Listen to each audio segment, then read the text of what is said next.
코로나19 확산 우려에 정부가 고향 방문 자제를 권고하면서 전에 없던 추석 명절이 될 전망입니다.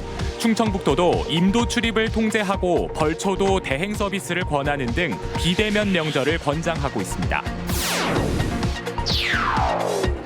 충북의 초미세먼지 농도가 지난해 같은 기간과 비교해 크게 줄었습니다. 최근 석 달간 전국 17개 시도 가운데 두 번째로 대기질이 깨끗했던 걸로 나타났습니다. 소상공인들의 수수료 부담을 낮춘 충북형 배달앱 먹개비가 오늘부터 서비스를 시작합니다. 민간주도형 공공 배달앱으로 빠르면 이번 달 제천을 시작으로 시군별 지역화폐 사용도 가능할 걸로 보입니다. 집중호우 피해가 집중됐던 충북 북부 지역에선 수해복구 사업을 뉴딜 사업으로 진행하는 시도가 이어지고 있습니다. 예산 작업이 마무리된 상황에서 지역 경제 활성화에 안간 힘을 쓰고 있습니다. 여러분 안녕하십니까? CJB 8시 뉴스 시작합니다. 광복절 광화문 집회로 코로나19가 재확산했고 이를 억제하느라 엄청난 사회적 대가를 치렀죠.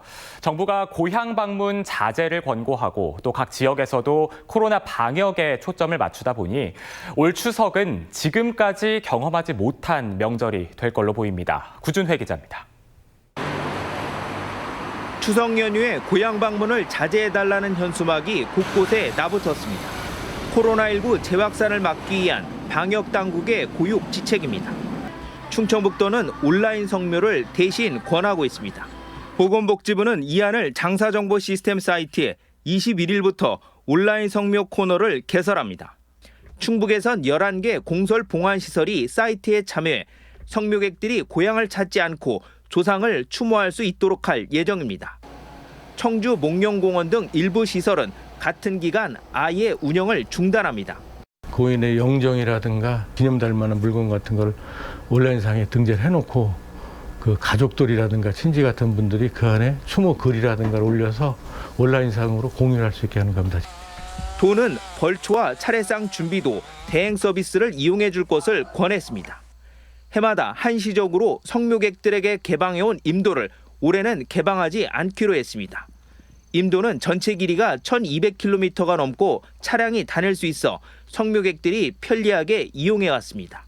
도와 시군은 추석 연휴 기간 모든 임도 입구를 이처럼 차단기 등으로 막아 출입을 통제할 계획입니다. 매년 추석에 민속 체험 행사를 마련해온 국립청주박물관은 개관 후 처음으로 비대면 행사를 준비하고 있습니다. 박물관이 제작한 영상을 보며 도장을 따라 만들거나 박물관 홈페이지에서 보름달을 찾는 등 온라인 이벤트를 마련합니다. 저희 박물관에 오시면은 정말 많은 체험들을 이렇게 하실 수 있었는데 올해는 이제 그러지 못하니까 이제 그런 아쉬움을 달래고자 가정에서도 함께 체험해 볼 수 있는 그런 프로그램을 좀 마련해 봤습니다. 비대면과 온라인의 일상화를 불러온 코로나19가 민족 최대 명절 추석의 모습도 바꿔놓고 있습니다. CJB 뉴스 구준혜입니다. 충북의 초미세먼지 농도가 지난해 같은 기간과 비교할 때 크게 줄어들었습니다. 코로나19 사태가 장기화되면서 마스크 착용이 일상화된 요즘 그나마 반가운 소식이라고 할 수 있겠습니다. 박지영 캐스터가 전해드립니다. 청주 수암골 전망대를 찾았습니다. 우암산에 등지고 서쪽을 바라보니 청주 시내 전경이 시원스럽게 펼쳐져 있습니다. 건물들이 손에 잡힐 듯 시야로 들어옵니다. 비록 마스크를 착용했지만 쾌청한 가을 날씨를 즐기는 데는 지장이 없습니다. 하늘도 좀 파랗고 날씨도 좋아서 애하고 그래서 한번 나와봤어요. 아직 마스크는 계속 쓰고 있어야 되긴 한데 그래도 너무 집에만 있으면 좀 답답하니까. 세제곱미터당 초미세먼지 농도가 76 마이크로그램 이상일 때를 매우 나쁨 단계라고 합니다. 올해 충북에서는 이런 날이 단 하루도 없었습니다. 반대로 좋음 단계는 94일을 기록해 지난해보다 44일이나 늘어났습니다. 대기질이 크게 향상된 것입니다. 최근 3개월 동안 충북의 초미세먼지 평균 농도는 13 마이크로그램으로 전국 17개 시도 가운데 두 번째로 대기질이 깨끗했습니다. 감소폭 또한 지난해 같은 기간과 비교할 때 32% 이상 줄어들어 전국 1위를 차지했습니다. 첫 번째로 미세먼지 저감 사업 대폭 확대, 두 번째로 코로나19에 따른 미세먼지 발생량 저감, 세 번째로 강수량 증가에 따른 기상 여건 긍정적 작용으로 볼 수 있을 것 같습니다. 왜 공기가 좋아졌을까? 그 이유를 단 한 가지로 잘라 말할 수는 없지만 충북의 자체 요인보다는 외부적 요인이 더 크다는 설명입니다. CJB 뉴스 박지영입니다. 요즘 배달앱 많이 사용하시죠? 이 배달앱 시장이 활성화되면서 자영업자들이 부담하는 중개 수수료가 그만큼 늘어나 어려움을 호소하는 상인들이 많았는데요. 수수료 부담을 대폭 낮춘 충북형 배달앱이 오늘부터 서비스를 시작했습니다. 안정은 기자의 보도입니다. 청주에서 피자집을 운영하는 김남식 씨는 주로 배달 주문을 받아 운영하고 있습니다. 특히 배달앱을 통한 주문량이 많은데 그때마다 발생하는 수수료가 만만치 않습니다. 하지만 충북형 배달앱 먹개비가 생기면서 부담이 크게 줄어들 것으로 보고 있습니다. 기존에 한 2만 원 정도 피자를 팔면 한 수수료로 다른 어플로 하면 한 2천 원 정도 나왔는데 먹개비로 하면 한 600원 정도 나오는 것 같아요. 많이 도움이 될 것 같아요. 민간 회사가 운영하지만 공공성을 강화한 충북형 배달앱 먹개비가 오늘부터 본격 시작됐습니다. 기존 민간 앱들에 비해 저렴한 1.5%의 중개 수수료로 도내 자영업자와 소상인의 부담을 크게 줄였습니다. 추가 광고료나 입점 비용도 없어 도내 배달앱 사용 매장 6천여 개 중 약 2천 개가 가맹점으로 가입했습니다. 착한 배달앱이라는 생각에 소비자의 반응도 긍정적입니다. 가게들이 많이 입점이 된다면 새로 생긴 앱을 사용할 것 같고 쿠폰도 주신다고 하니까 사용해 볼 의향이 있습니다. 충북 공식 배달앱인 만큼 빠르면 오는 20일부터 제천을 시작으로 시군별 지역화폐 사용도 가능합니다. 그 지역민들이 함께 공동으로 이용해주고 거기서 또 소비가 되고 또 생산이 되고 이런 그 형태로서 상당히 좋은 배달앱의 어떤 수단이다. 전국 최초의 민간 주도형 공공 배달앱 충북 먹개비가 도내 소비자의 선택을 받을 수 있을지 주목됩니다. CJB 뉴스 안정은입니다. 지난달 집중호우 피해를 복구하기 위한 예산 작업이 사실상 마무리됐는데요. 충주와 제천 그리고 단양 등 피해가 컸던 도내 북부권은 수해 복구 공사가 지역의 뉴딜 사업이 될 수 있도록 행정력을 집중하고 있습니다. 신규식 기자의 보도입니다. 충청북도가 확보한 집중호우 피해 복구비는 약 7천억 원. 이 가운데 79% 5,500억 원을 국비로 충당합니다.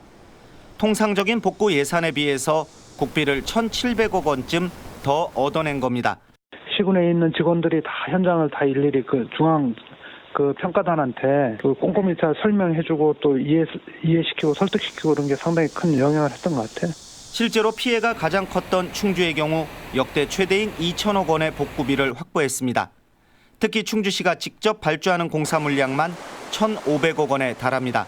한 60% 이상을 지역업체가 입찰을 통해서나 또 공사를 따내서 지역의 장비, 자재, 인력을 활용하면 그만큼 지역에 많은 돈이 풀리고 적게 잡아도 900억 원대 SOC 공사를 지역 건설사들이 수주할 수 있다는 얘기입니다.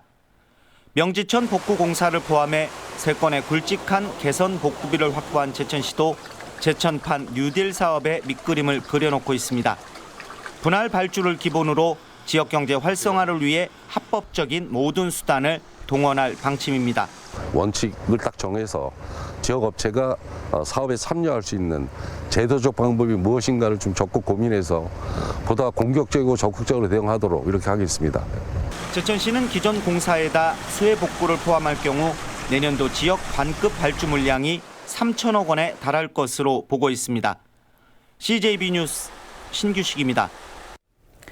우리 교육이 다가올 미래 사회와 학생들의 다양한 욕구를 반영하지 못하고 있는 부분 다들 알고 계실 텐데요. 이제 뭔가 큰 변화가 필요한 시점이지만 아직도 교육 현장은 부모님 세대와 별반 달라진 게 없습니다.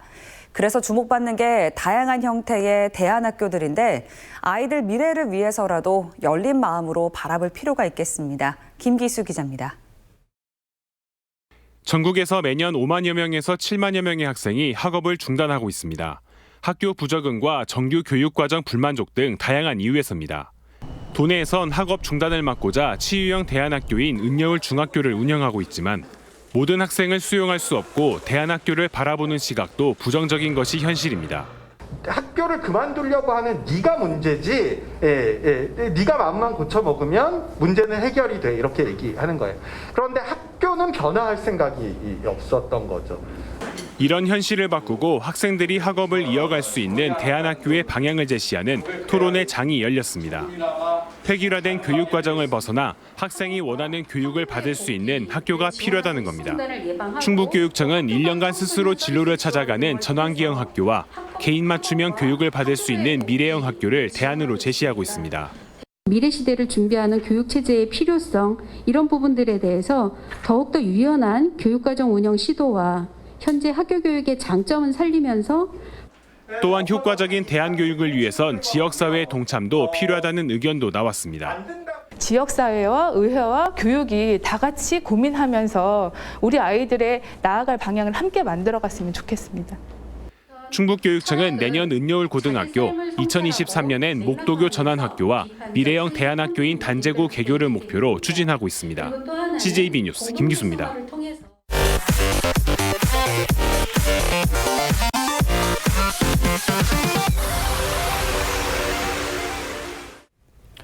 충청북도의회는 성명을 내고 코레일은 충북본부 통폐합을 전면 철회하라고 촉구했습니다. 도의회는 지역 균형 발전에 역행하는 충북본부 폐지를 절대 수용할 수 없다며 오히려 제천을 지역본부로 개편하는 것이 국가정책에 부합한다고 지적했습니다. 영동 지역 95개 사회단체가 올해 보조금 중 행사성 비용 24억 6천만 원을 군에 반납했습니다. 영동군은 사회단체들의 예산 반납으로 코로나19 극복을 위한 긴급 재난지원금 등 지역경제 활성화 사업을 펼칠 수 있었다며 감사의 뜻을 전했습니다. 지난달 집중호우로 수해를 입은 제천시 금성면 마을 주민들이 인재를 주장하며 산림청에 보상을 요구하고 나섰습니다. 제천시 금성면 원리밀리 수해 비상대책위원회는 산림청이 마을 뒤편 계향산에 임도를 건설하면서 만든 배수로가 막혀 마을 절반이 수해를 입었다며 즉각 보상과 복구에 나설 것을 촉구했습니다. 민주노총 전국 공공운수사회 서비스 노조는 더불어민주당 충북도당 앞에서 기자회견을 열고 정부 여당과 이상직 의원은 이스타항공 정상화에 적극 나서라고 촉구했습니다.